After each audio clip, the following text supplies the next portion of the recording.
ঝিনাইদহে কয়েকদিনের টানা বৃষ্টিতে জেলার বিভিন্ন উপজেলার হাজার হাজার বিঘা ফসলি জমি পানির নিচে তলিয়ে গেছে। কোথাও তলিয়ে গেছে সবজি ক্ষেত, আবার কোথাও ডুবে গেছে ধানের বীজতলা ও সদ্য রোপণ করা আমনের জমি। কৃষকরা জানান, ঝিনাইদহ সদর, কোটচাঁদপুর, মহেশপুর, কালীগঞ্জ, হরিলাকুণ্ডু ও শৈলকুপা এই ৬টি উপজেলার মাঠ ও বিলে টানা বৃষ্টির কারণে পানি জমে জলাবদ্ধতার সৃষ্টি হয়েছে। পানি নিষ্কাশনের সুব্যবস্থা না থাকায় বৃষ্টির পানি দ্রুত সরতে পারছে না।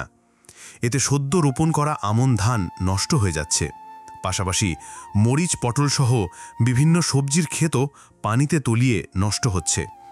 অনেক এলাকায় জমিতে এখনও পানি জমে থাকায় নতুন করে ধান রোপণ করতেও পারছেন না কৃষকরা।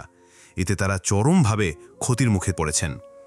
কৃষি বিভাগ জানিয়েছে, ঝিনাইদহের ৬টি উপজেলায় ইতোমধ্যে ৭,৫০০ হেক্টরের বেশি ফসলি জমি পানিতে তলিয়ে গেছে। ক্ষয়ক্ষতি কমাতে কৃষকদের নিয়মিত পরামর্শ দেওয়া হচ্ছে, পাশাপাশি পানি নিষ্কাশনের ব্যবস্থাও করা হচ্ছে।